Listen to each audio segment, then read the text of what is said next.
Thanks for stopping by for this week's 2 Minutes with Tim. Last week's episode we had many viewers and a lot of folks contacted me and told me it was very helpful. So we're going to keep doing these into the near future as long as people keep finding them helpful and a good resource. Remember, you can find back episodes and the script for the 2 Minutes with Tim episodes by going to timvanronsland.com. This week I want to talk to you about pharmaceutical litigation.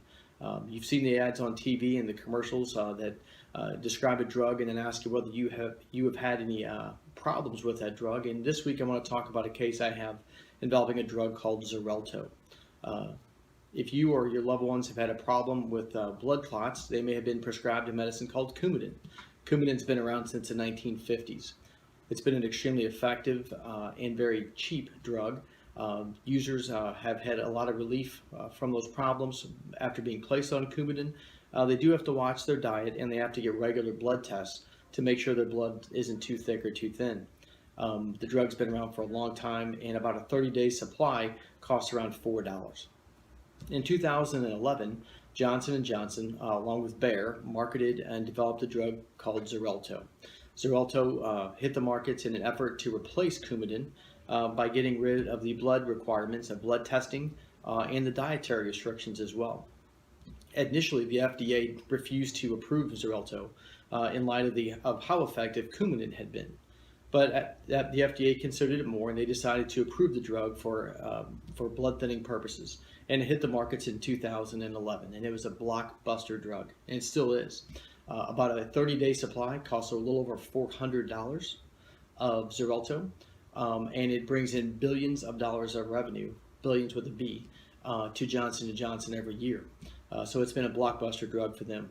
Unfortunately for many patients, it's also been a nightmare drug. It has been hit the market, and it has been one problem after another as it relates to episodes of bleeding, complaints of increased bleeding, unlike Coumadin.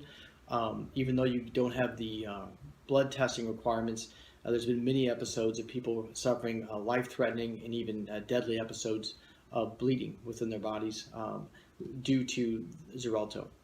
There are thousands of lawsuits regarding Xarelto, and the first of those cases goes to trial in April of this year. My case is a very sad case. I represent a 59-year-old man who was having some health problems, and his doctor put him on Coumadin to regulate his blood thickness, and it worked great. After several months of being on it, his doctor decided to change him to Xarelto in hopes of getting rid of the requirement for the blood testing. So they did that, and after only a few months, he started having significant problems and was sent to the hospital. Once he was admitted, it was discovered he was having bleeding within his brain. There's not much you can do for that because Xarelto doesn't have a restrictive agent that can reverse the blood thinning. And a few months later, he died, leaving behind a wife and a severely disabled son. It's a very sad case, and it's a case we're going to be looking at with some experts and be following that case soon. If you or a loved one has had problems with Xarelto, bleeding episodes, or things like that, or if you have questions about Xarelto, please feel free to give me a call. You can always reach me at 573-635-7977, and I'd be happy to answer any questions you have. Thanks for stopping by for this week's 2 Minutes with Tim.